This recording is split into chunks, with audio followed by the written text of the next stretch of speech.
Today's Get Your Spirit in Shape episode is brought to you by Safer Sanctuaries, Nurturing Trust Within Faith Communities, a new resource from Discipleship Ministries and the Upper Room. To learn more, go to safersanctuaries.org or call 800-972-0433. Crying out in grief, thanking God for mercy, asking for strength. Like a psalmist, Stephon Void used poetry to express how he felt as he navigated his father's terminal cancer diagnosis, as well as his own chronic health concerns.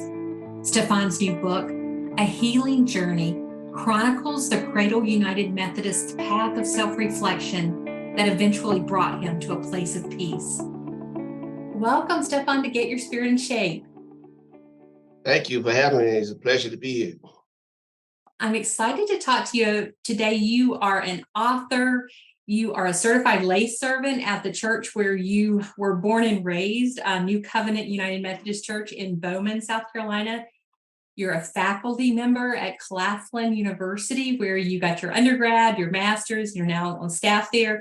And we're going to talk to you about this book that has recently been released, a collection of poetry, which in your description really helped you through a healing time, helped you heal through a really difficult time. So we're gonna talk about that. But to get started, can you tell me a little bit about, you shared with me before we started recording that you're a Cradle United Methodist, born and raised at New Covenant. Yeah. Tell me about growing up in that church. Well, New Covenant used to be St. Michael. We joined with another church back in 1997, but it's been my home ever since I can remember. My mom was Baptist, but before I was born, she joined my dad at New Covenant United Methodist Church. Bowman is a small town, but we have a big presence, and we do a lot of outreach and a lot of help in the community. And we have an active lay servant ministry. We have active youth ministry, and our pastor is Reverend Sherry White, and she's been with us for 3 years. It's been a pleasure being at New Covenant. I think I am who I am because of this church, and I'm very grateful for being there. Well, that's exciting to hear that you had such a formative experience in your church and how you're now serving others because of that foundation. Yeah. Mm-hmm. Yeah. So you're at Claflin University as a staff member. Claflin was founded in 1869 as a historical Black university affiliated with the United Methodist Church, very historic and important in education, particularly for Black Americans. But what interests me about you being on staff at Claflin is that you are a nuclear magnetic resonance technician. Oh my goodness. Stephon, what is that? It's like an MRI, but it's for chemicals. It's a magnet. It's a superconducting magnet. It has miles of copper wire around a hollow bore. Inside of that bore is a chamber of liquid nitrogen to keep the copper cold. And then that chamber is in another chamber that has liquid helium, then liquid nitrogen. It keeps the copper core from not melting and to keep it as a superconducting magnet 100% of the time. We use it to look at molecular interactions between carbon molecules and hydrogen molecules and other molecules to help us to study metabolomics, DNA research, small molecule research for organic containing compounds. So Claflin has this machine since 2009, and in some shape or form, I've been helping the facility with that ever since it was here on campus. So it's a great jewel. Man, it sounds like it. And your master's is in biotechnology, I believe. So yeah. Is this part of the healthcare industry? Tell me how that is used. It's part of everything, really. It could be used for healthcare, for drug discovery, to understanding how our body works through metabolomics. And it also could be used for environmental science. USDA partnered with us and looking at how to make watermelon more productive using NMR. We also use it for thin film research, superconductivity for different types of. It's limitless what NMR can do for a biologist or a biochemist, and it's a great tool to have here at HBCU. We're the only HBCU I could think of that has a superconducting magnet And we're like the only undergrad institution in the state of South Carolina to have a high field superconducting magnet at this capacity. Everyone else has a smaller magnet. But Hollis Marine Laboratory down in Charleston and MUSC down in Charleston have larger magnets. So we're like at the top three for the size of the magnet. Yeah. Well, I know that's something you're really proud of to be a part of that team. Yeah. Yeah, that's really interesting. Well, we're going to talk to you today about being an author, a poet. You have published, this is your second book. Yeah. The title of it is A Healing Journey, Poems of Faith, Healing, Recovery, and Coping with Grief. Can you talk just a little bit about kind of your journey, your personal healthcare journey, and then also as a caretaker for your dad? Yeah. I was born prematurely. Then they found out that my internal organs were reversed. So everything that's supposed to be on the right is on the left. Everything that's on the left is on the right. And they thought that's all I had. But I always had sinus infections and ear infections and lung infections. They couldn't figure out why. In about middle school, one of my ENT doctors of all specialists figured out that I had the contagious syndrome. It's a rare form of another rare disease called primary ciliary dyskinesia. So what that is the cilia in your sinuses and your ears and in your lungs, and also your gamete cells. They don't fluctuate normally. They barely move. So you retain all of the mucus and all of the dust and stuff that you had, breathing in throughout the day. So you have to have percussive vest, different types of medications to help you get infections. And when you do get infections, you have to have IV medication sometimes, but sometimes you don't. And then with my dad, he was diagnosed with small cell squamous cancer back in 2001, and he started chemotherapy in 2022 after a month-long being in the hospital in November 2021. And then he started chemo, and he had complications and unfortunately passed away a few days before his 74th birthday. So during that time, I was taking him to chemo, helping him get to his appointments at the VA, his appointments in Greenville, South Carolina, his appointments down in Mount Pleasant, South Carolina, to make sure that got all the cancer out, was healing up for that, and helping him with his feeding tube and helping him, just getting back to normal life. And he just really enjoyed my first book so much. I said, well, this will be a gift for him to write the second book. And fortunately, it turned into something else, what it is right now. So he and my mom were very involved in making sure that he was taken care of and make sure that he had everything he needed. And his immune system just couldn't take the chemo and the radiation anymore and the stresses of life. And he unfortunately passed away for complications of it. Well, I'm sorry that happened for you and your family. As I was reading through the books, Stephon, it read like a little bit like a journal. Yeah. I kind of felt like it was you kind of journaling about your experiences. Sometimes it read like the book of Psalms. Honestly, you were kind of in your despair, just kind of, crying out to God. Were you writing? Well, first, so I have a couple of questions about the poetry. Yeah. How did you choose poetry as a means to kind of channel some of these emotions that you were having and these experiences that you were going through?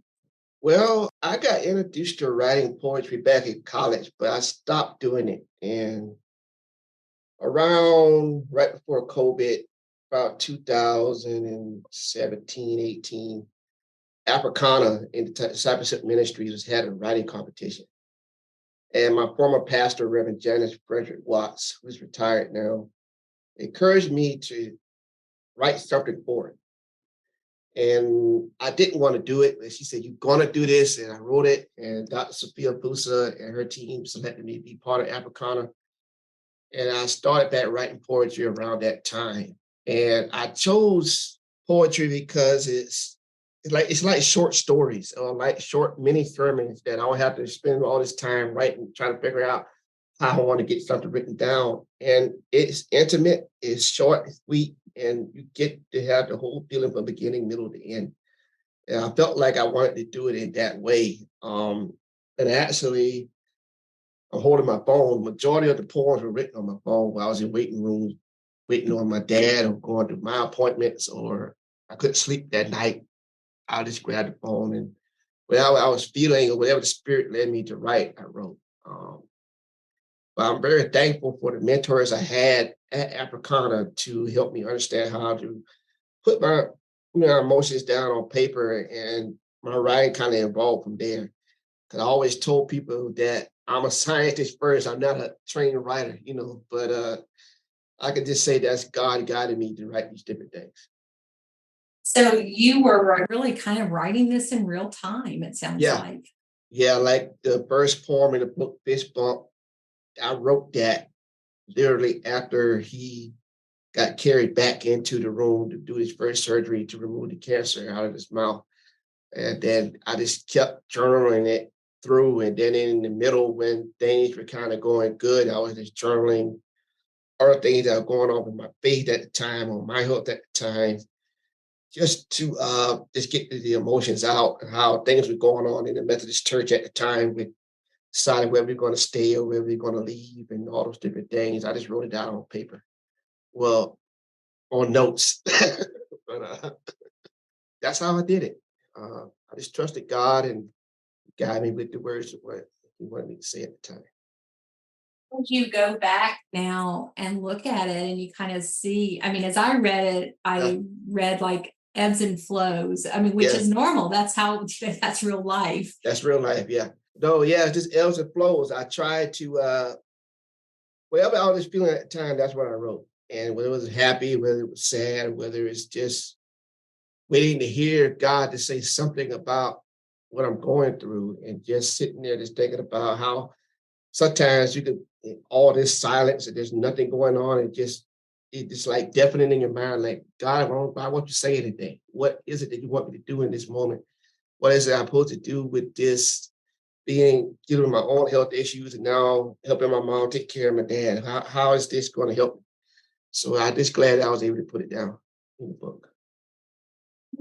When you decided you were going to publish this, really in honor and memory of Yeah. your dad, did you feel vulnerable?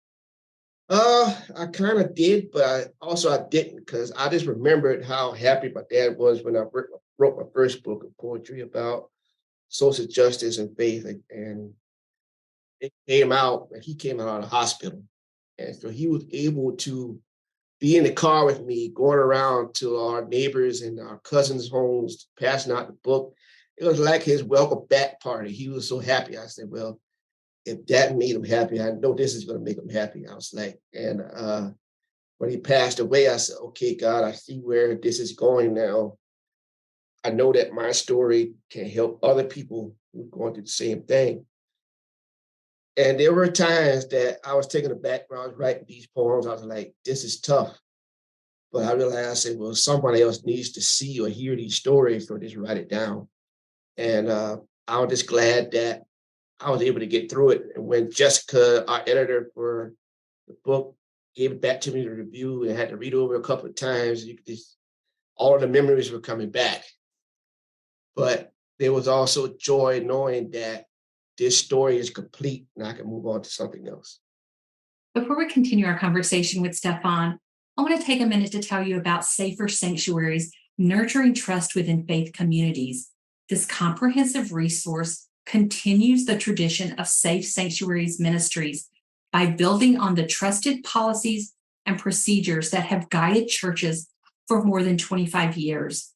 This resource contains theological grounding for the work of abuse prevention, psychological insights about abuse and abuse prevention, basic guidelines for risk reduction, age-level specific guidance, and step-by-step instructions on how to develop, revise, update, and implement an abuse prevention plan in your church or organization. For Christians, resisting evil and doing justice are ways that we live and serve Jesus Christ. Safer Sanctuaries provides helps to do just that by framing this work as a life-giving, community-enhancing, and proactive endeavor. It enables communities to be empowered and flourish as they develop and implement policies and procedures that make everyone safer. To learn more, go to safersanctuaries.org or call 800 972-0433. Now let's continue our conversation with Stephon. What was happening to you personally, to your faith? I mean, you're going through, really tough stuff in life. You're navigating your own health journey. You're, taking care of your dad, and then you're losing your dad. What was happening to your faith during this My time? faith is really what kept me together during those tough times because in the background, I wish I did more about it in the book. In the background, my mom got sick the week of the funeral and she missed the funeral. And the day of the funeral, my dad helped raise two cousins of mine, Rhonda and Andre. They stay in New York. My aunt didn't want them to stay in New York during the summers. So my grandmother, my mom, my dad, my aunt Esther, my uncle Charles all helped raise them. Andre had a stroke the day of the funeral. So I was sitting there on the front row, really, literally going through it. I said, you know what? There's nothing else I could do except give God praise for the life my father lived and everything that I've already been through, because I know that's the only thing that's going to get me through it. So it wasn't for the prayers of others and my faith in God at the time. I don't think I was able to get through it. That was kind of like my Job moment. It's like, for God I live, for God I die. Naked I entered the world, naked I will leave the world. But I knew that if I could just hold on to my faith through all those tough times, that I'll be able to make it through. Because if I didn't have my faith, I probably would have been in a deep depression or struck. I wouldn't be able to write the book because I wouldn't have the strength to write it. So my faith is very important to how I got through it. And I was glad to able to get it out because keeping it in would have been damaging to myself. So I felt like by writing it down on paper, it would have been, or in a book, it'll help me out. Yeah, you're right. I mean, those were deep emotions and very raw Yeah, emotions. And you can, reading the poetry, that definitely comes across.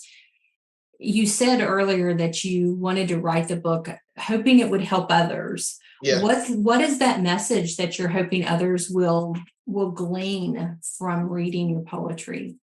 That no matter what you go through in life, God is always with you, whether it's the good or the bad, the ups or the downs, that He is there to comfort and keep you. And that sometimes healing does mean passing away. Sometimes it means letting go of someone you love so they can finally get their soul could be at peace. And that was a tough lesson because I really thought, he's on his last week of chemo, everything is gonna be good. Last week of chemo radiation, everything is gonna be fine. And the guy hit the curveball that he had sepsis. And I was like, well, I prayed for one form of healing, and my dad got another form of healing. So he's no longer suffering. You know, he he's with God and he's free from all of the struggles that he went through and fighting to get his VA benefits and fighting to get the respect of being a Vietnam vet and all the different things that he went through. You know, that by writing this book, it just lets you know that you can recover from grief, you can recover from whatever life throws at you because God is there to give you the guidance that you need. You just have to trust in Him through those tough times. Those are the times you have to rely on your faith when times get tough. You said that you're writing that book now, you can see what's next. Yeah, What's next for you? I got an idea. I haven't shared it with Jessica yet, or with I think about doing a devotional series with caretakers and how they can, have like a 40-day journaling process. I haven't started writing it yet, but I think that's where I want to go next with this. Take a break from the poetry and actually do some devotional writing because I do write sermons when I do, be a supply pastor as a lay servant sometimes at my church. So I just feel like I could take this other part of my writing and put it down and just have like a 40-day journey with caretakers because they go through a lot. There's a lot to be a caretaker because not only are your family members going through something, you're also going through the same things with them. And you feel like, am I doing enough? Am I following the protocol the doctors give you? Or different things that you're going through. So I feel like, that's probably what I'm gonna do next. And I love to help teach for lay servants. So the next, I'm also taking classes to teach lay servants and increase the ministry of the lay servant ministry in South Carolina. Because I think that's a very important part of my life. I've been doing it since I was 18. So it's like a part of me. I want to share that with others. Let's talk a minute about the lay servant school, the lay servant ministry. This is an opportunity to kind of give a plug for that. And I do believe there are United Methodists out there that don't even know that this is something that ends in, all the conferences and is a way to serve. Can you just give a little commercial for the lay servant? Lay servant ministries is an opportunity for laity to be involved in ministry outside of the local church. Also in your local church, but it gives you an idea and a chance to explore your spiritual gifts through lay servant ministries. You don't have to be a pastor. You don't have to be in the pulpit. You can be out in the community serving, but it gives you the training. It gives you the tools that you need. It's only one weekend out of or a month out of your time, depends on the length of the course. And it's very beneficial. You can take what you learn, take it back to your local congregations. I'm part of the Orangeburg district of lay servant ministries, and it's been a blessing to me to be able to share what I learned there and give it back to my local congregation, and they've been able to grow because of that. You've been a lay servant since you're 18. Yeah. And our audience can't see you, so give us some math there. How long have you been a part 40, of it? I just turned 40. I'm 40 years old, so I've been in it for a while. I became a certified lay servant when I was 21, when I was still in college. And I've been active ever since in some form or way. I've been keeping my, you got to go back every 3 years, take a course. So I've been pretty active with that. And I was able to give several sermons and to help out in different ministries in my church and in the Mormon community. So it's been a blessing to do those different things. And going to annual conference and learning about the global church and how General Conference helps everyone. So it's a blessing to see how the United Methodist is a connectional ministry that not only affects your local church, but it also affects the world. You mentioned earlier that New Covenant, while it's a small, I think you said it's a small church, but it's making a real impact in Bowman. Mm-hmm. Tell me about some of the things your church is doing. Well, right now we're planning a back to school bash. We're partnering with local businesses to have an outdoor event for the kids, to have face painting, sack races, TikTok competitions, some food, and they also give them a backpack full of supplies so they can be ready for their grade level from either whether it's early elementary, middle school, or in high school, so they can have. And also, we just did a health fair a couple of weeks ago talking about health disparities and prostate cancer, breast cancer, how to eat healthy, and we even did a Zumba class for those who were there, just to name a few things. And we're partnering with the local library. We're working on introducing. We have a new library involvement, so we introduced the students to our new summer reading program. And right now, as we speak, some of my members are going to a homeless shelter to donate toiletries and paper products so they can have to give out for the soup kitchen for those who are homeless in the Orangeburg County area. And it's in the city of Orangeburg. So through our pastoral leadership and great lay members in our church, we're able to do those different things. It's just a blessing to have. It's a family church, but it's good to grow up with your cousins who are also your neighbors, and then we working together in the church and do different things and get to see, and we partner with other churches because my pastor is part of the Ministerial Alliance in Bowman.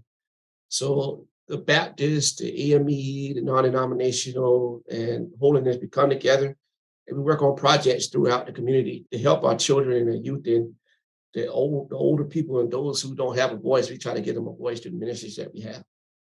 I love hearing that, Stephon, how your church is making such an impact in the community and partnering with other faith communities to serve your neighbors. That's really exciting. And that's, I believe that's our role as the church, to be out in our community. Well, before we finish up, where can folks get your book? You can get it on Amazon. You just look up A Healing Journey, look up my name, Stephon Void, and it should pop up. Or you could go to South Carolina Advocate Press. So scadvocate.org/books. And when you go there, you'll see my book and also 19 other publications that the South Carolina Advocate Press has.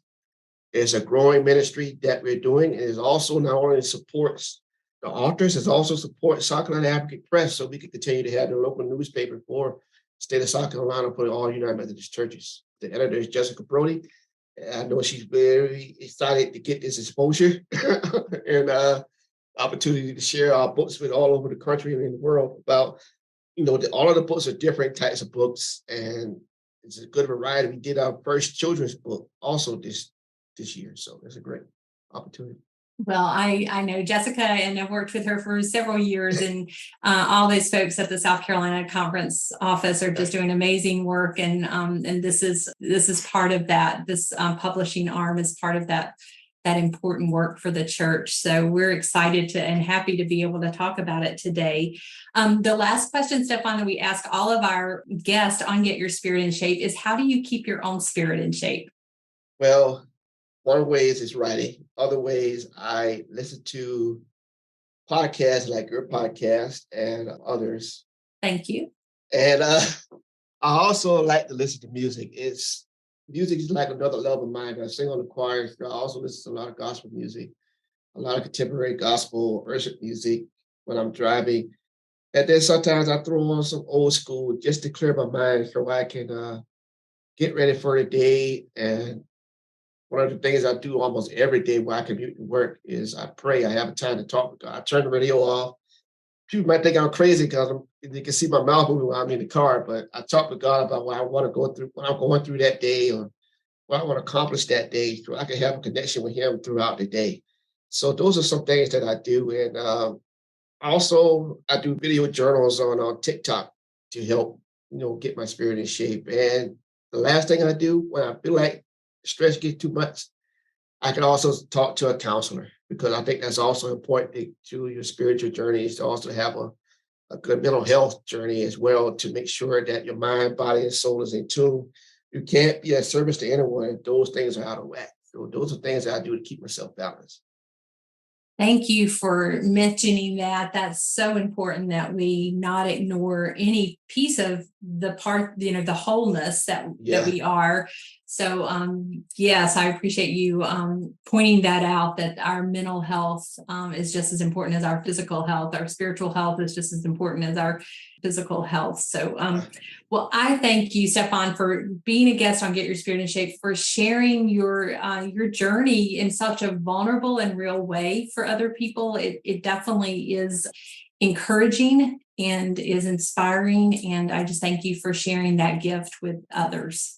All right. I'm thankful for the opportunity, and I hope this book helps a lot of people.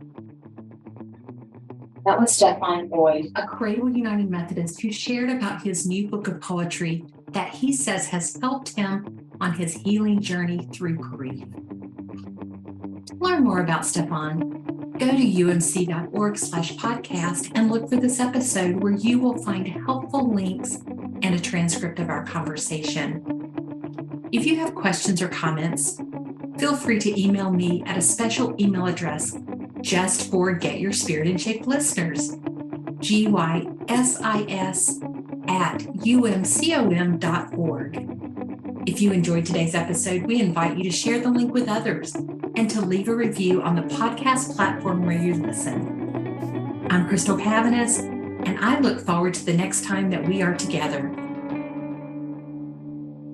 Today's Get Your Spirit in Shape episode has been brought to you by Safer Sanctuaries, nurturing trust within faith communities.